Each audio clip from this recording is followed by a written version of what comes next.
Hello and welcome back to the Indian Gunner. This is the post-match reaction of the match between Manchester City and Arsenal. What a match! This was a match, a blockbuster of match of the whole century, not the decade, the century. Amazing game, amazing. It was an amazing match. The the more I say it, the less it would be. Only way that it can be described is the one who has watched the game. This team has shown what is possible against this machine of a team that is Manchester City. Arsenal have something. They've shown something that if you are a machine at doing something, we too are amazing at something. It was absolutely crazy to witness that, and even more crazy is the fact that Arsenal they didn't look threatened for almost the 90 minutes. I think it was the 88 minutes where Havertz was running back, like he was opening his mouth and he was running back, so he was like exhausted. But up until that point, never in the whole 45 minutes did Arsenal look like conceding. Maybe in the last 5-7 minutes they left spaces here and there, but it was really amazing to witness. But it was also down to Man City not playing well. They could have done much more, but I don't know. Maybe they thought that something would fall. Something, I don't know, man. Like, seriously. So the result is done. So now let's look at the in-game incidents, and I would like to start with the Trossard scandal, the main talking point. The rest are like you can dismiss them. It's like the main issue that is there. If that itself is compromised, well, then we can't even talk about the other ones. The Trossard one was quite simple. It's only if you want to give it a second yellow, and that is a second yellow has to be much more valuable than the first yellow. It has much more weightage because it converts to a red card, and you only want to have to give that card for him to give that. If he thinks for even more than a second, he sees that it's almost the end of the match, almost the end of the half, he might have thought that it was a halftime whistle. He might have, like, nothing is happening at the end of a half, right? Like, he might be like it was within a second. Yeah, definitely that was another point. Well, that was all about it. It was crazy. Doku doing the same thing, but then now we do understand that it was technically still possible, but a lot of things were possible technically. Common sense has to be applied, but that was not applied there. That was the main issue with that decision. I get the Kyle Walker incident. It was like we can definitely say, sympathize with that, but the main issue that was why did not Michael Oliver pull it back? That was like that was the only thing about the whole match which kind of saved them a bit. Otherwise, it was, well, you know the word. Now let's look at the other incidents. Players were saying that Kai Havertz did a hand barge on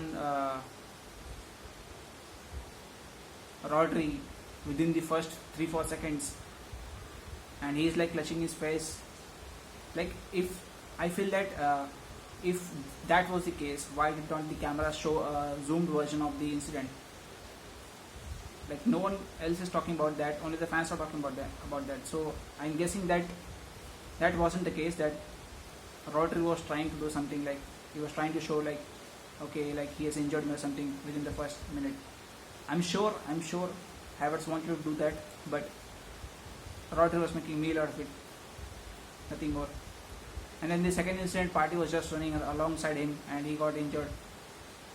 A sad injury, because I know most Arsenal fans are celebrating his injury, but we would have wanted to beat City at their best. I know whatever you would want to say, but we would want to beat City at their best. And then last but not the least, the Haaland incidents. The first one on Gabriel, the first one on Saliba. Maybe a yellow card, definitely. Could have been. But okay, the match is like a high tension match, so you can like give it away. Okay. The second one on Party after the restart. That one was, I think, that one like should have been given as a yellow. And then the other one, the ball on Gabriel's side. People are saying that it was funny and all. I'm like, and some of them are saying like it should have been at least a yellow. Some are saying that the force was not there, but the only point that is there to be made that it was a violent conduct, and that's the end of it. If it's a violent conduct, it's a red. It's a straight red, and that's about it. FA should look into it, man. Like he should be given it retrospectively. I mean, imagine the force was more. Then would he have been given a red? I don't think so. Again, they would be saying the same thing, like, okay, it was not that much. It was not that much. It was never about the force. It was about the intent and the unprofessional behavior that was there.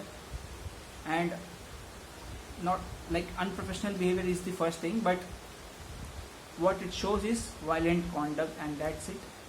I mean, that's how I saw it. And I've been watching Premier League for the last 10-15 years, so maybe, I don't know, that's just my call. Okay, now next, coming to the post-match comments of a lot of players, which was something to hear about. All the players, like most of the players, Silva, Stones, Akanji, Haaland, I don't know if Haaland spoke, but he had already spoken so much, so I don't think he needed to speak. All of them spoke that we are doing time wasting and all, but we are doing it within the limits as much as it allowed by the PGMOL. So I guess no issues there, and it just shows, man. It just shows we have got under the skin totally.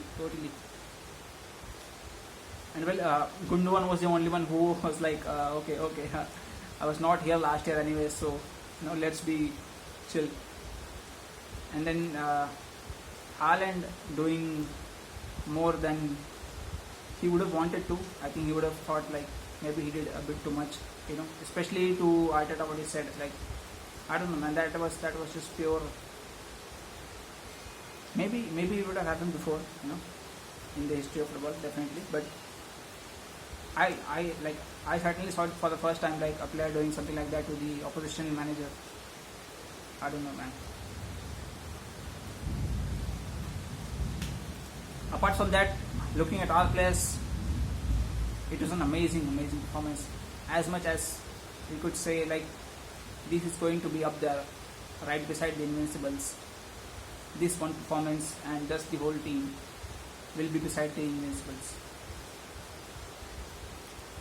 The players that were yet to prove themselves in this season: Calafiori, first league start, amazing. Timber, like, we knew he could defend, but we did not know if he could actually defend. We have not seen him defending, and that too against Doku, so he did really well.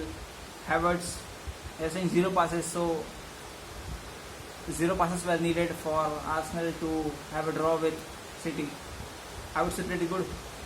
And then Raya, I mean, like, among all of this, we forgot the guy who made so many saves behind the Arsenal defense. And then there was Ben White, who reportedly played under injury. And Partey is an interesting case because he too played really well, because we know how Partey plays. He plays really bad sometimes, teams that are fast, and we have seen him exposed so badly. Very recently against Aston Villa, Morgan Rogers teared him all apart, but here, I don't know, maybe along with Rice, maybe Rice was there, then they're back to, but still, Partey did well. So among all, really amazing match. Okay, next match to be against in the Carabao Cup, it is, I guess, against Bolton. Okay, come on, you Gunners.